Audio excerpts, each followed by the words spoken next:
Well, hi, everybody. Welcome to the MenoLounge. I'm Julie Gordon-White, CEO of MenoWell, Menopause Energy and Protein Bars.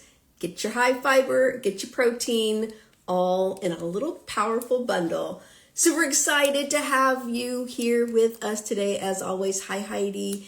Hi, Pippi. Oh, hey, everybody. Hey, Kelly, jumping on right away. We have one of my favorite new people, Dr. Juliana Hauser, coming and talking to us about mental health during menopause. And that's where most women start in this journey and why they go to their doctor. So let's see, Dr. Juliana, let me see if I can find you. Grab you here. How's everybody feeling? Springish? No, yesterday.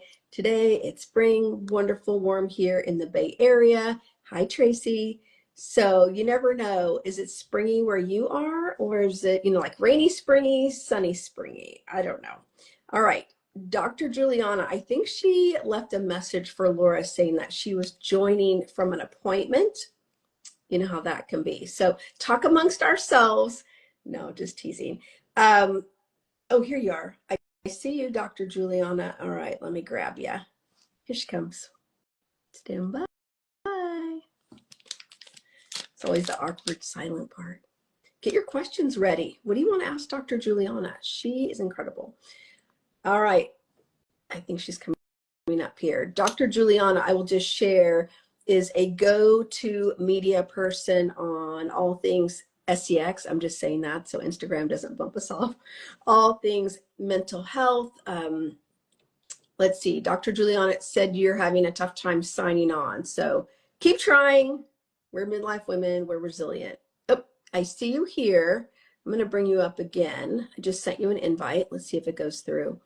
And recently, Dr. Juliana gave a talk at Yale Women's Health Conference. There you are. Hello. Hello. Good to In my see you. favorite background of all time. Look at the lips. So cute. I was just bragging about you. Hey, Jill, doing all the things around mental health, being a go-to media sexpert. You were just at a Yale Women's Conference talking about shedding. What I wrote, unmuted. Unmuting. I just Unmuting. muted myself. Silence. Unmuted. Yeah. Mental health and menopause. And so I'm super excited to have you here with us. We Oh, had the chance to meet, I guess, last year at Vonda's conference. Yeah. yes. Yeah, I was so glad to meet you. And I told you to, when I met you, I had been eating your bars already for over a year, and knew of you through Katie Fogarty at a certain age podcast. And it was just such a thrill to meet you. And you're Aw, just as lovely in person and private as you same, are same. publicly too. Is it a Julie thing? I don't know. Hey, maybe Maybe so. so. It was love at first sight, that's for Yes. sure. And then Yes. we've had a chance to get to know each other. I want to talk about your Yeah. research project too, and how Thank women can still jump in to support the survey. you. I know we've been sharing it in our community, but let's Thank just you. get at it. Do it. Women are here because mental health disruption is Mhm. real in menopause. So let's just go right in. Yeah. Give us the nuggets from your talk Yeah. at Yale. So I like to get some background at first because it feels important to normalize this. Mm. We talk so much about how we know that during PMS, like in our whole like menstruation bleeding Yeah, cycle, that we know there's PMS. right. And a big part of PMS is having emotional changes. Oftentimes that information is given as a joke or something to make fun of, or it's a meme, whatever. But we know that it's a normalizing part of it, and a lot of people with uteruses have that experience. We also know this during pregnancy, that people will say like, "Oh, I cry so much more," or I'm more tearful or overwhelmed." And we understand that when there's a hormonal shift, there's often an emotional shift that goes along with it.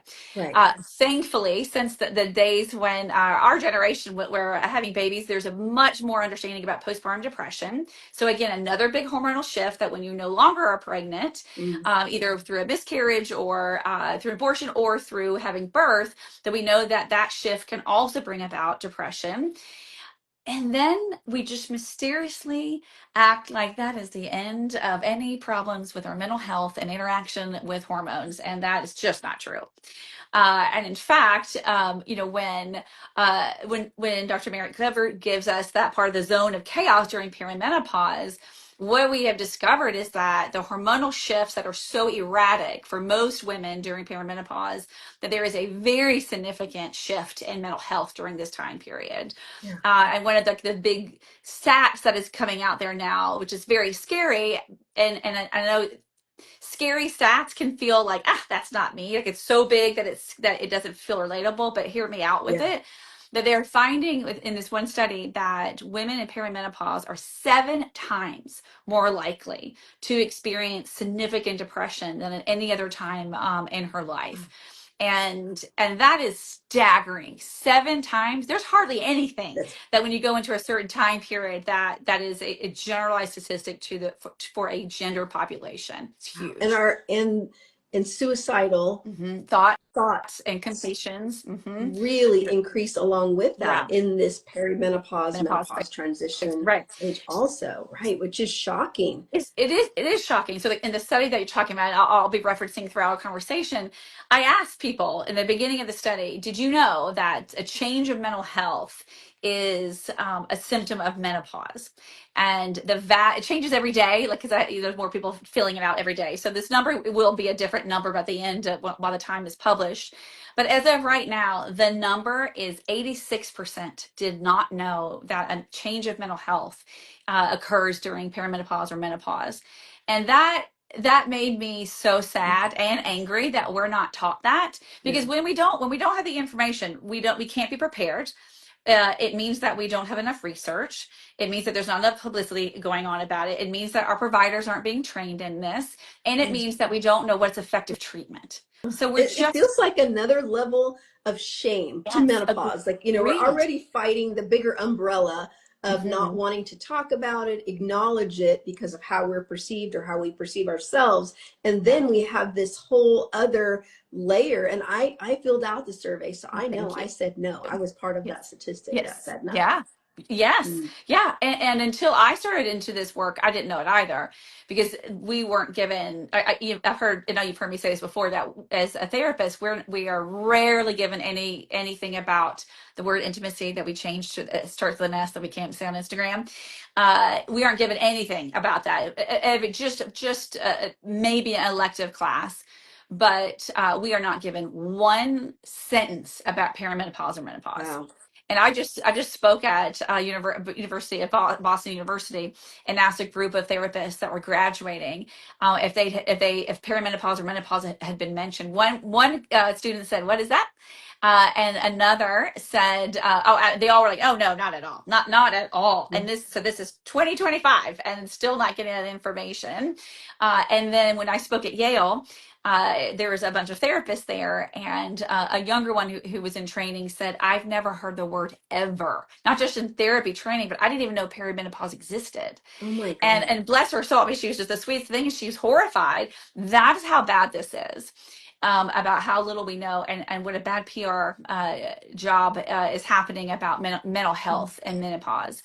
Mm. So I want to go back to another statistic that sounds very scary. Okay. But it really began the discussion, and I also have it in the survey, which is, I asked, do you know the statistic about 45 to 54 being the highest level of completed suicides in women?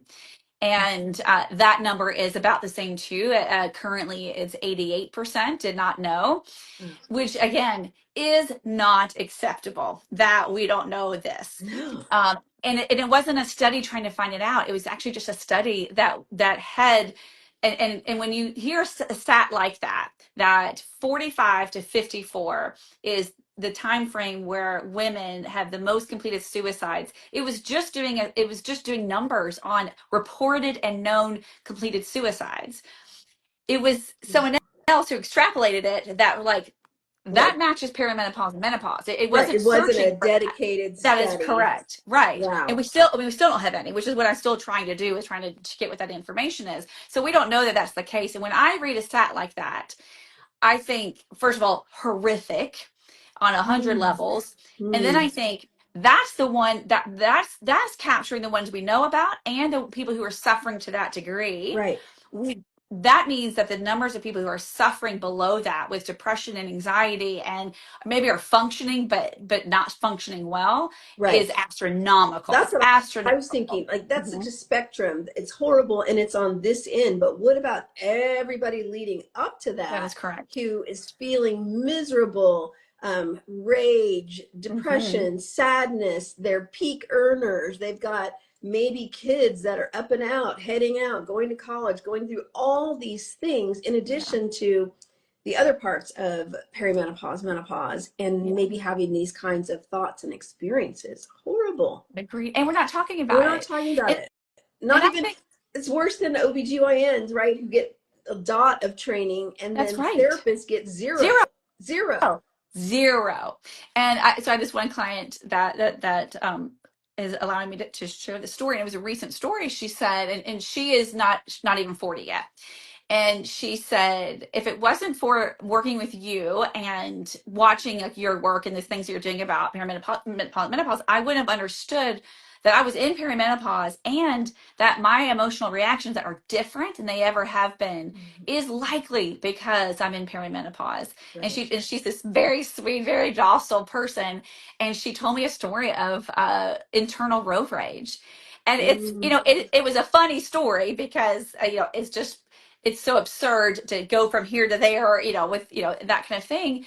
But actually, when we both kind of stopped chuckling about it, we were both like, wow, yeah. wow, Yeah. it came out of nowhere. And she said, I would have thought I was crazy. I would have been embarrassed and I probably wouldn't have told anybody that I had this thought of like it would have been amazing to ram this car. And I think too, like in talking about I want to talk about it because I like destigmatizing, I like normalizing. And I'm also every time I talk about mental health in women and perimenopause and menopause, I worry it's going to be weaponized against women Yeah. and that it's going to be Mm, used as like again like what women mm, have been fighting for so mm. long that we're the weaker Why gender. we We can't have be all pilots that's and right. leaders because we All have of that. mental health, because around our cycle all these things Mhm. happen, and so that's a That's good right. point. Yeah. Ugh. So how And are yet we you have to. building this conversation to protect Yeah. around that? You're shining the light on it. What are you doing with it? Yeah. Well, I think it's why I'm feeling I wish I could every single day go out and talk about this Mm, because the more we know about it, the more our outrage is going to make a difference because what has to happen is we have to know enough information and know really what's happening with women. There needs to be dedicated studies on really what is happening, and there needs to be a lot of studies about what's happening just to get a general scene because I do not think we have the right information yet as to really what's mm. happening. Then we have to study treatments that are effective and that's why I'm willing not willing, this is why I'm doing this and You have been I called guard to it because this, Juliana. yeah Yeah, and I don't know if I'm allowed to cuss but so I'll say go BS. for it. I'm willing. I'm calling BS on this being something that can be weaponized against us. We can't prevent people from being jerks about this and being misogynistic. That's just it's just out in the world. But what we can do is arm ourselves with data, information, and a toolkit Mm, that is coming from sound research and spreading it with each other because we can change this. I love it. We can't change our attitudes, but we can change how we're doing and how we're Right. feeling. And how And we're that feeling about that's ourselves. right. Yeah, yeah. That's right. And Mm, and I had a hysterectomy this August and I went into that surgery with so much information. I talked to a lot of people. Personally, I talked to a lot of physicians in my area. I made a lot of informed choices. And I'm talking on the stage with a lot of the experts in the country. I'm very positioned to be full of information. I hired a menopause doula. I had all the things set up for myself. And I couldn't believe the roller coaster that I went on. mm, mm, And that was leading up to it. So mm-hmm. my team member Caitlin, who is just just the best ever, she flew out from Seattle to stay with me around the time of my surgery. I felt Mm, so supported, mm. and when I gave her months and months later the footage, I filmed myself every single day leading up to my surgery, from the decision of having the surgery to a week after my surgery. And she said, I was literally in your home and I had no idea what you were going through. Mm, And I didn't think I was hiding it, but mm. I, so I cataloged when I was sad, when I was angry, when I was confused, when I was happy, all those kinds of things.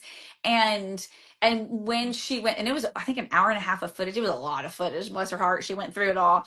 And she's condensed and edited down to a digestible form that we're going to be releasing soon. Oh, and and I said to her, I was like, I don't want to see it because I know I was the woman on the floor of my bathroom crying, videotaping myself, and that is just weird. But I wanted to do it because I remember thinking, I sure wish I could have watched somebody else. wow. I So wish you I could have filmed known. all the way leading up, and then how you felt after? Was that the moment or the moments of crying on the bathroom floor? So I'm here, trying to visualize yeah, this with yeah. you. So I Yeah. did all the way up to it, and Mm, and it's so interesting to know what I focused on mm. and what I was preparing myself for emotionally, and all the things I was doing to guard my mental health ahead of time. I knew what I was going to do for my hormonal treatment. I knew all the things, and almost all of what I was worrying about isn't what ended up happening. And things got so bad for me, I Mm. stopped filming Wow. afterwards. Wow. And again, I didn't have PMS issues. I didn't have postpartum depression. I Mm. didn't have I didn't go into this with a history of anxiety or a history of depression. I didn't have any of those things. I did have some other things happening in my life, which we've talked about, like the life load. I did have some interactions with it, but mainly what I found was that statement that so many women say, which is, I don't feel like myself. Yeah. I always interpreted that physically. I didn't Mm. interpret it as much mentally. And again, underscoring, I felt so positioned to have paid attention to all of my And you signs, of all people, right? right? If it's Yeah. difficult for you, all knowing, then Mm-hmm. Yeah. women who don't have that support, and I do want to touch on what is a menopause doula. Yeah. Yes, I will. I'll talk about it. And so again, all that to say, I didn't recognize it in myself, even Yeah. though I should have recognized it in myself. I kept it from people, even though I know not to do that. Mm. And I didn't know. And I had a psychiatrist set up. I had everything, and I was talking more to my psychiatrist. But when I look back on it, what I was doing was more about the brain fog. Those were more the focus of our Yeah. conversations than depression and anxiety. And he never asked me directly about depression and anxiety, which is, and I'm not faulting him for Good. that. I mean, I am, but it's again bad training. Yes and no. But it's another thing that I want to happen with this study, and I hope this study leads to, that we thankfully have in a lot of our doctor's appointments. They will ask about domestic violence. They'll ask, are you feeling safe? And they'll do like a quick depression scale thing. We have got to do that with everyone that has a uterus from 35 on up. Mm. And we need to have a 3 or 4 question that is directly asking about your mental health in perimenopause and your mental health in menopause and postmenopause. Yeah. We have to have it, and it needs to be research based. And I'm hoping that my research can begin that. Yeah, See that because too. it would have They don't made a even want to difference. talk about menopause, Yes, Juliana. Come on. They I like know. they that's I like that's an know. extra appointment. Yes, That's down the road. I So know. I I know, but know. we got to But if fight the good fight for it we do, for sure. and I want to explain the things too. I want to explain the why, because I found it to be very helpful to understand why the change of estrogen and progesterone and testosterone affected mental health. Right. Because the experts out there have done a really beautiful job explaining about bone density and our strength, and what's happening with our estrogen receptors, and I'm so grateful for that. I didn't, again, because we're not trained in this. I had to do my own research to understand the interaction with mental health. So I want everyone to know what these like interactions are. So estrogen is known to be, when it's at the right level that your body needs it to be. It is really your best mood regulator.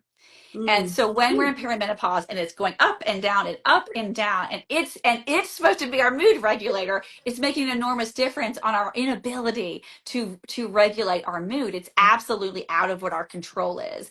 It's also related to our cognitive functioning, which is one of the highest symptoms that I had people complaining That's about.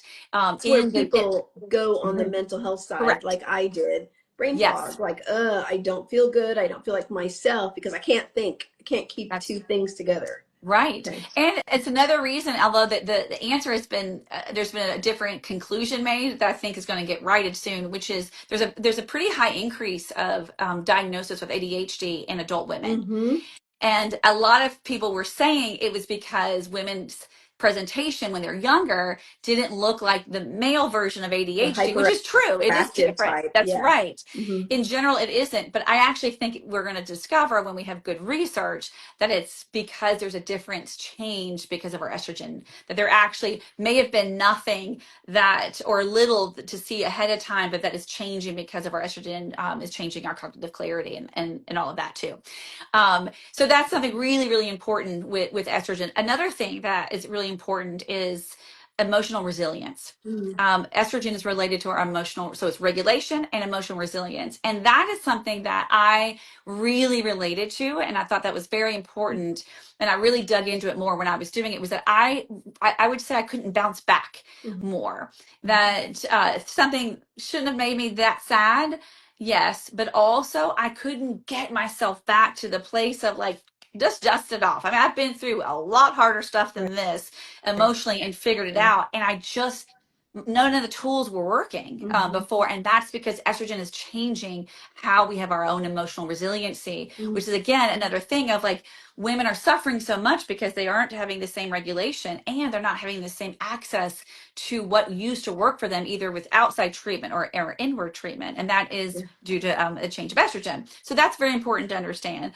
With progesterone, a lot of times people are being described it one to protect your uterus, but also for sleep disruption. And we know that sleep disruption, yes, is huge and has a very wreaks havoc on our mental health. And a lot of us will joke that we should all have like a 2, 3, 4 in the morning club of like, hey, are you up? Because mysteriously I just woke up. Not me And some anymore of because I have progesterone and yes, I sleep all yes, night now. it's so great. It's exactly me too. But it also progesterone is also known as having a very big calming effect. And so I think that like the change, like the anger that the jokes that are made about a woman in PMS being angry, or a menopausal woman being angry, or the road rage, that kind of thing, it is also because of the change of progesterone, that the calming effect that she had makes a difference when you don't have it, or in perimenopause if it's having the this really huge dysregulation aspect of it. And it just seems to have progesterone in general seems to have a buffering, and Mm. when there's a lack of buffering there, it can just feel like you're unleashed. So one of the questions I asked, like, is there an increase in irritation or irritability, is there an increase in anger? And the statistic, I forgot to check that one right before I came on, but the statistic is so high on those who felt an increase of irritability and anger Correct. happening in perimenopause and menopause. And that's just not acceptable. It's not Yeah. acceptable. My husband Uh, said, "You're so direct." Thank you. Well, yeah. You're right. Yes, exactly. Yes. And and there's some theories too that are combining a lack of estrogen, which is like also like a nurturing effect. Right. With the like switch that a lot of women will talk about with the like just not given to F's Yeah. anymore.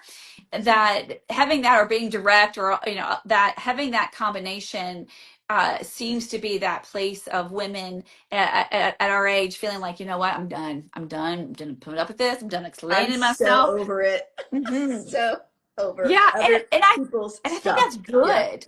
I Yeah. think it's a good thing that we have that. But what I don't think is good is if that doesn't come to us with purpose and intention, Mm. and it feels like it's happened to us and it's not so bad, like we don't care, we're being more direct.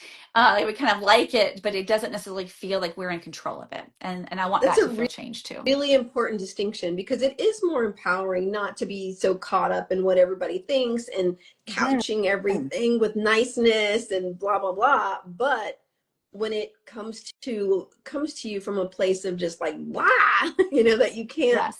you have no regulation around or less regulation. That's a really good point because we want to be intentional about choosing not to give to whatever's versus like I can't help it. I Yes. don't care. Yes, exactly. Yeah. Because there's so much, and I think like even like overall, what we're looking at is menopause, perimenopause, and menopause is an experience of Mm, ambiguity, and it's an because you don't know what symptoms you're going to have or not have, and it's a feeling of being out of control because you cannot control what's happening with your right. body, and And we don't know other when things are happening at the at the same same time, like time. all of us through this time period. So it's really hard to decipher the cause. Yes, So, right. mm, And but we know is no matter, I mean, I think all areas of life have hardship attached sure. to it, and I'm not 100% sure that this time of our life is worse than teenagehood or 20s or any of the, I think they all have their own Yeah. stuff. But what I do think is we have different access to our toolbox of how to handle it, Mm, and we're having a metamorphosis inside of us that isn't really recognized and respected until really the last couple of years, yeah. and that's not okay. Mother. And we're not going into it understanding what's happening and what our options are, because what I see with my clients and what I've been seeing for years is if they came into perimenopause and menopause with anxiety or depression, so many of them are saying the medicine doesn't work anymore. I've had clients say to me, "Do you think it's being manufactured differently? Do you think like what is that?" And there Wow. may be some of that, of course, but I also think that there is something changing in that we're having such a body overhaul that we don't have the research to says, well, then what is the effective mental health treatment, either in talk therapy or in pharmaceutical therapy, that's going to make a difference. What we do know is it's most likely not going to be the same thing before and after. Um, Interesting. So mhm. let me poke in there a little bit because you Please. keep mentioning toolbox, Yeah. and from my understanding, antidepressants are one of the first things that women get Mhm. offered in the toolbox. Maybe not her toolbox, but the doctor's toolbox when Yes. she does raise a complaint or issue around depression or not feeling good or even hot flashes. So give us your thoughts around antidepressants for as a part of the toolbox. Yeah, and so my disclaimer is I'm not an MD, I'm a PhD, so I can't give medical Okay. information, or medical Advice. advice. But Sure. I can say what I've seen, and I've seen it be unpredictable. So for some women, it's working. And being put on it for the first time, they're seeing a difference. Others, it feels like they're taking a sugar pill and it's not doing anything right. Now, that can happen outside of perimenopause and menopause too, that sometimes it just takes a while for antidepressant to kick in or to get the right formula or the right kind of antidepressant or the right dosage of it. Antidepressants can take a while, no matter what, to Mm, figure that out. But I mm, see it at a higher level, and I see it being thrown at women much quicker than I would want to happen. And I'm supportive of psychotropic medicine. I've seen it do miracles and save people's lives. mm. But I am hesitant that is the right thing to do without research that is dedicated to absolutely finding out if these are the right medicines and against other kinds of medicine or other kinds of treatments. Yeah. And And we just don't have the understanding, is information. a woman in perimenopause or Correct. menopause? That's right. That's right. And checking, and I think perimenopause is even trickier than menopause to figuring out what is Right. what a woman needs So up and because of the down. up and down aspect of it. Us Right. postmenopausal, we're just like, Yeah. at the bottom of the barrel Right. here. Oh, okay, that Yes. makes sense. Right. and and I think we have more evening out of our dosages so that we can understand if it's working or not working better Yeah, than when it's in the up and down part of things, which again we've got to do so much work to support the perimenopause time period of it.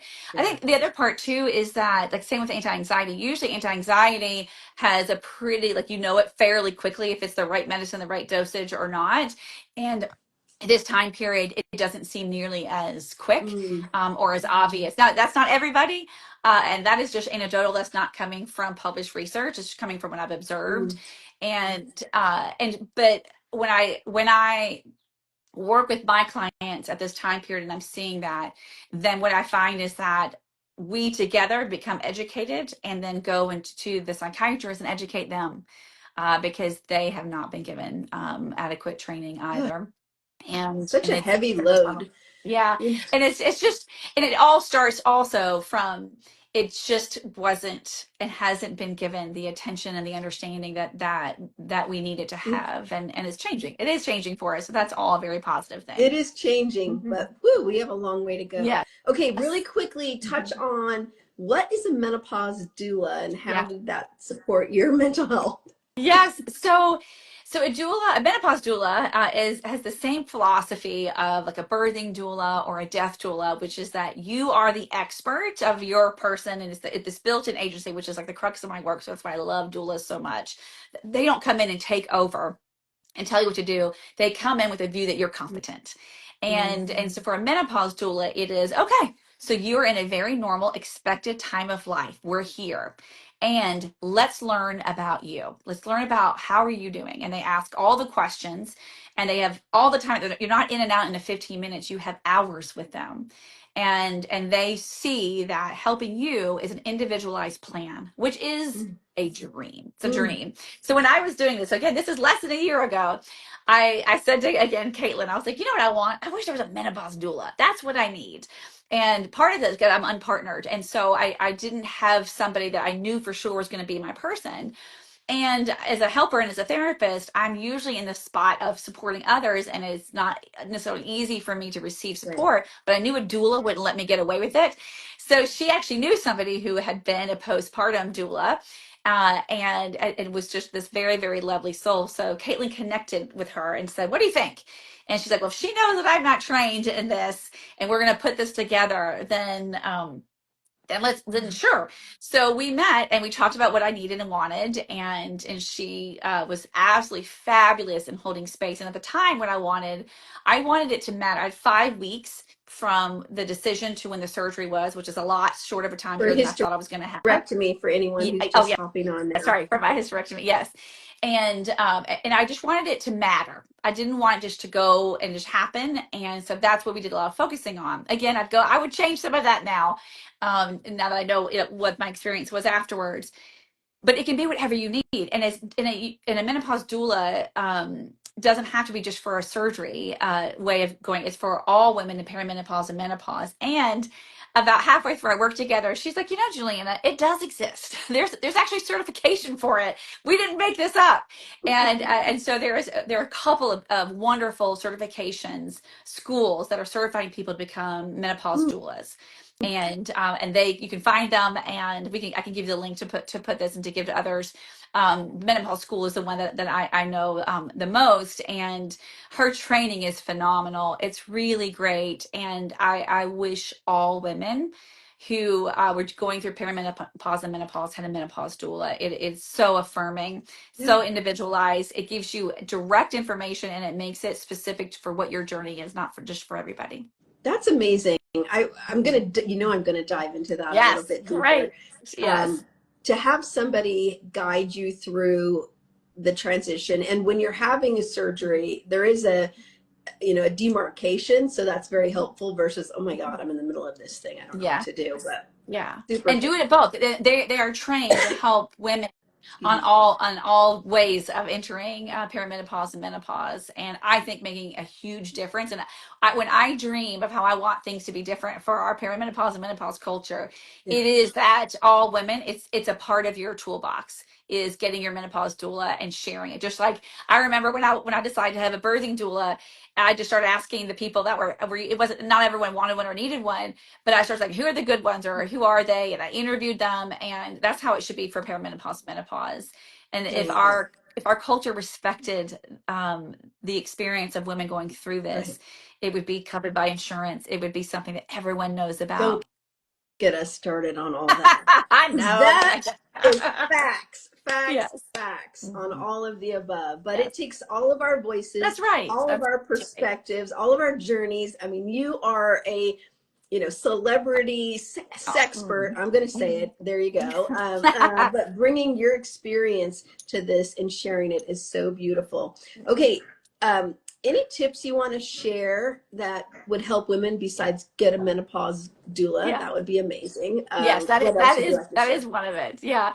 So one of the things that I would say is, when you find in your area, or if you work online, if you find a provider, a therapist, a psychiatrist, you hear treatment that makes a difference, then you just start sharing with everybody.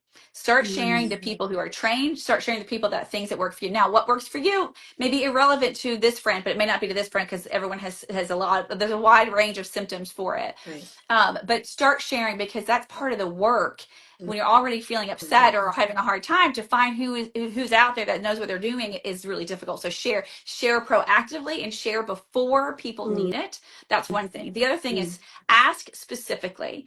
Ask your friends, how are you feeling? Not just how are mm, you doing, but how are you feeling? And say depression, say anxiety, say rage. Don't be afraid of anger. Say those three things, mm, and talk about your own experience with it.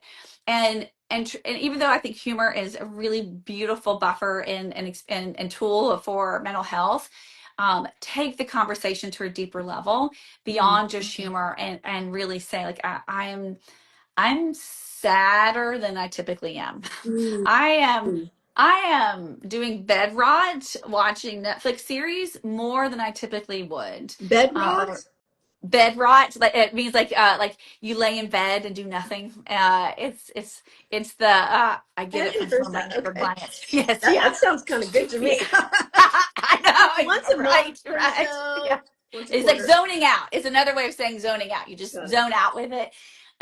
But more than I used to, or my anxiety, or whatever that is, share those things, because it has a ripple effect of normalizing and destigmatizing it. Mm, Another thing is that start looking for alternative ways of treatment for it. It's something I've been doing. I love getting into taboo spaces. I love going into the fringe. So I'm often in those places.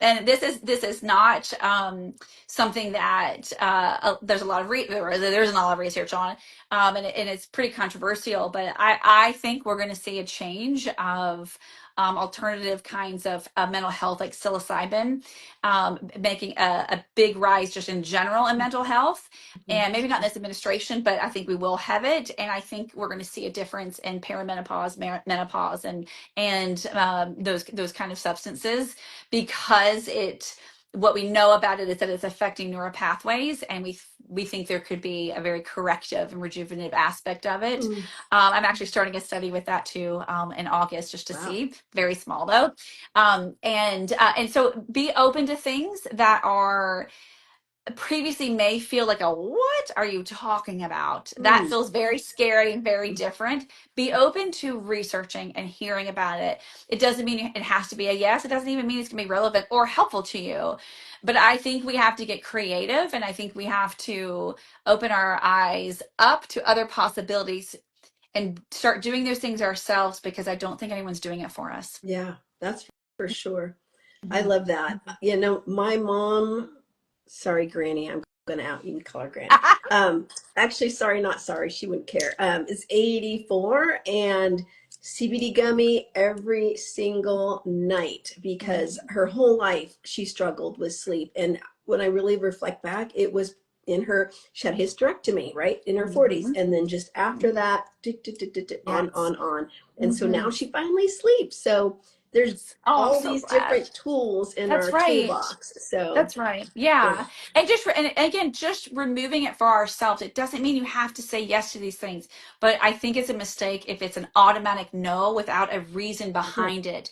And we have to stop being scared of things being different. That's the same thing with therapy too. I mean, there's definitely been a rise, especially after COVID, of people not being afraid of therapy, but there's right, still a lot of stigma right. attached to it. And it's still hard to find a good therapist. So even if that is something that you felt no to doing it, I mean, I've often gone back and forth with therapy, and seen it for myself, and gotten it for myself. And obviously I believe in therapy, but I made sure to have a therapist in place that could be different, for me, just to keep track. And that's a thing too that I think is really important. I would put this in the toolbox, which is, um, you may be partnered well or not well. You may not be partnered. You may have friends or not be friends. But this is a time in life to not be completely disconnected. Mm. You want to Mm. have people, and Yeah. sometimes it's your work environment that see you are more on top of things than ever before. Hmm. And so they may be the ones that are seeing the differences in you, and be open if you hear that. One of the questions that I ask in the survey is, has anyone told you that they're worried about you or that you seem different? And it's Mm. high. It's a high percentage. And it was partners, children, and then coworkers are the top three of who is noticing how you're doing. And Different. the lowest numbers were therapists and psychiatrists. Interesting, because we don't have them in That's general. right. Yeah, and they're So, and they're and they're not and we're not being right. trained to look out for those things too. And the last thing that I wanted to kind of talk about, there's two things in this study that I've done that have come out that have been very consistent from the very beginning, which is I put any of these because I didn't want it to all be a downer because not everyone has a Oh terrible yeah. experience in Right. What can perimenopause we and do? menopause. Yeah, and for some it's like the best time ever, and they're having the best time in their life, and so I wrote it almost as a loaded question because I was like, have you seen an increase in joy and self-worth and in pleasure? And I couldn't believe how many people said no. It's has remained in the 80s. Really? 80% said not had No? not an increase, not any increase in self-worth, pleasure, and joy. I'm gonna work And on that. That's I, my jam, I, right?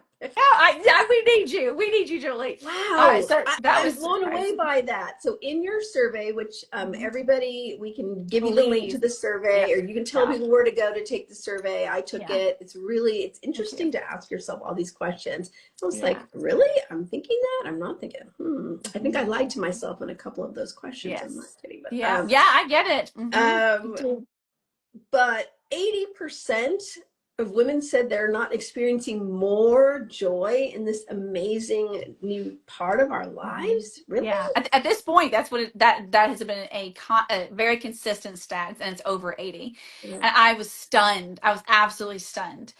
So it's not 100%, and of course, there's some self-selection at the beginning of the people who are Right. taking it, which is why I'm trying to get to 1,000 because I really want it to be well-rounded. Mm-hmm. But for that to be consistently such a high number, I was like, this is just unacceptable. I'm not putting up with this. We have got to change this. Wow. Have to change it. This should be a joyful time of our life. This Yes. should be a place that we are experiencing a different level of joy and pleasure. And I'm not stopping until that stat is very different. Yes. And we need you as a part of that too, because you're such a ray of sunshine. And then there's a different question that surprised me. So I asked, what are you doing to help with your mental health? And I put a whole list of things that you could check as many that apply. Right. And I don't know if you remember the list, but I had, I think it was like 15 things. Okay. From the very first person who filled it out, because I was so excited I read theirs as soon as it turned in, to today, when I looked at it this morning, it's the number one thing that people have listed as what they went to help their mental health. I'm wondering, can you guess at all what it would be? Or if you remember, if you don't, no I worries. don't remember, but it's not alcohol, is it? It's not. I wanted to, and that hasn't been as high as I thought it would be at this point. We've Um, learned. Okay, what? yes, yeah. Supplements, number I'm one. out about that. I know, number one. It is the and I'm but what I didn't do until too late into it was to ask what What kind? supplements and Which what one? for. Yeah, like what for. I added that later, which isn't great for the study, but I still did it because I was like, I've got to get this information. What I found is that a lot of the supplements were for brain fog, and not necessarily for some of the mood stabilizing aspects of it.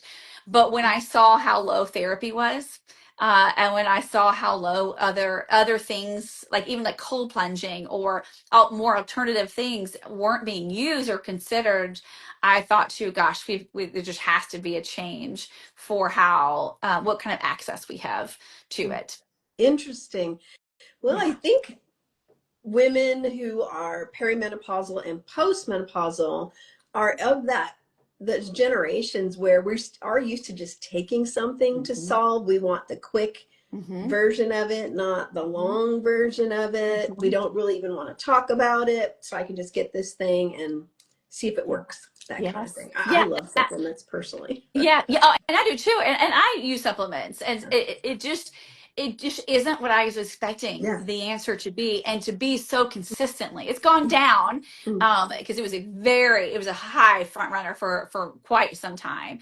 But and again, it may end up changing if I get to 1,000. But I to me what I saw in that also is the supplement world is reaching women differently than other disciplines. And I'm not saying supplement companies shouldn't, because I've worked with some and I really and I use them and I'm seeing results in my own self. So I'm not putting that down. I'm saying they've gotten something right that other modalities haven't, and they better get it right soon. Interesting.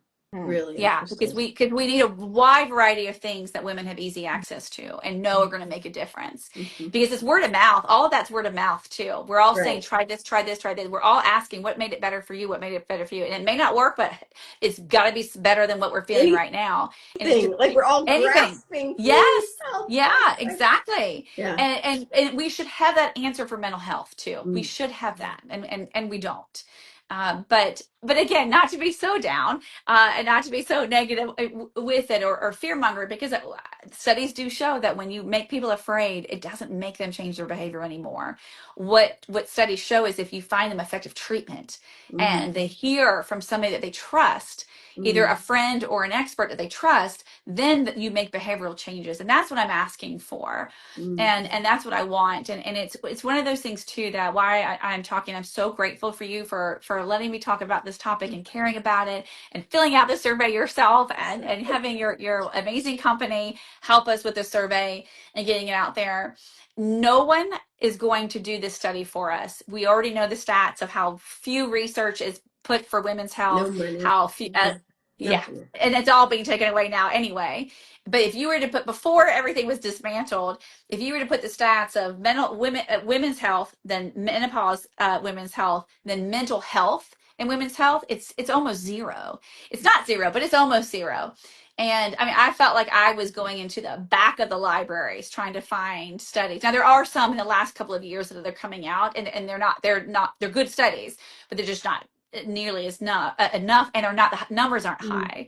And so my survey is phase one. And what I want it to be is, I want it to be 1,000 women from 35 on up. And I want it, and you do not have to have an obvious mental health component to it. You just have to be a woman in that age, so that we can have a wide range of this. Right. And I'm also asking, I do not want this to be another study of just white women. I need this to be a study that is diverse in age and race and culture. It's outside of the US as well. We have to have all of us represented, and in order for this to really help us. And we know that there are racial differences that are happening in perimenopause and menopause. Right. And if you deduct from there, that is absolutely going to mean there's going to be racial differences in mental health. And so we have to have it.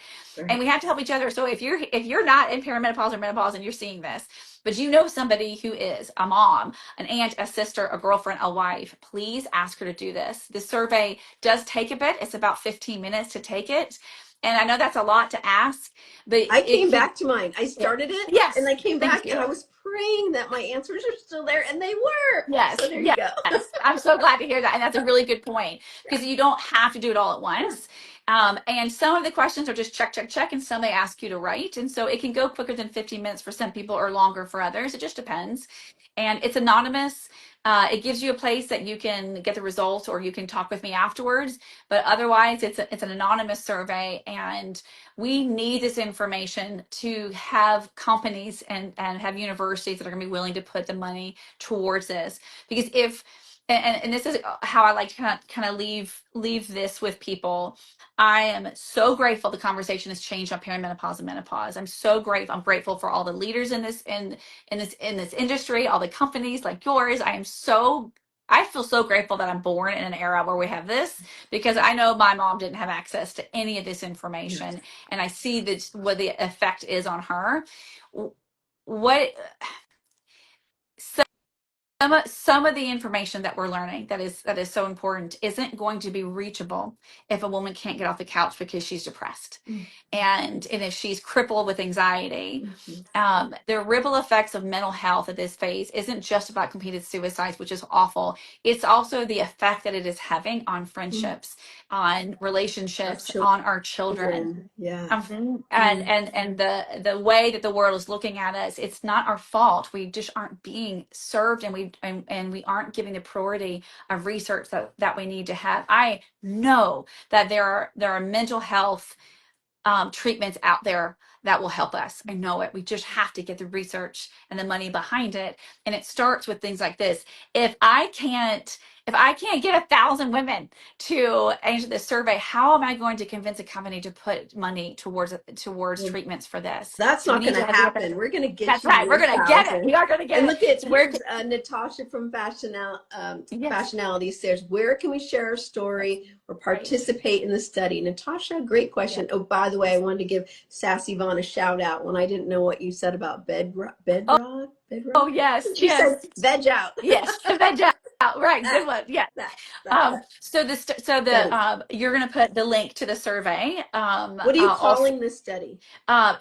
it's the impact of perimenopause and menopause on mental health is what what the study is called, and I will comment it on our thread when you publish our live, and also you can go to my Instagram and it is in my bio, the link to the survey, and then I'm Dr. Juliana Hauser, and my name's on this part of it too, and we're just trying to get the word out to everybody and anything. If you are somebody who can take it, if you are a company that can amplify it, we can get 1,000 women. We can get it. We really can. It's going to make an enormous difference. And I'd love to be able to say, as I'm trying to raise money for this, and we do this in a quick amount of months. That's how women want it. That's how many women care about this. And this is the suffering that we're going through. Help us, help us, help us, help us. And we're the generation that changed the conversation about periods. We are the generation that's changing the conversations about menopause. That only makes sense, doesn't it?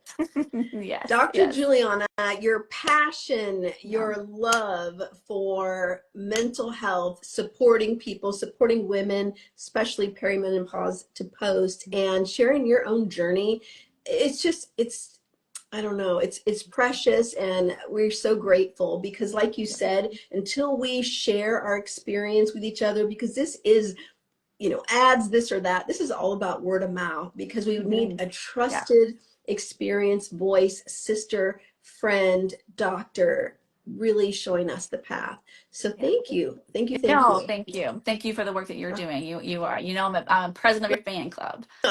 Same. It's a Julie thing. And so everybody change your name to Julie, Juliana, all the things. Yes. All right. So give us your handle on Instagram one more time. Yeah, Dr. Juliana Hauser. All right. That's where we can find the survey, all of your good stuff. Go to her website. There's some fun things over there. We didn't talk about the SEX part today, but because that's a huge part of mental health. I'm just saying. I agree, it is. I do too. We're going to come back again, and we're just going to have a whole conversation about SEX. That's what we're going to do. Great. We'll talk about my book coming out in the fall. We'll come back and talk about it. Okay, good. So much more. Thank you so much for your time and being here. To be continued. And ladies, go take that survey. Right. Yes. Thank you. Thank you so much. Thank you. Well, everybody. Bye. Talk soon. Take care.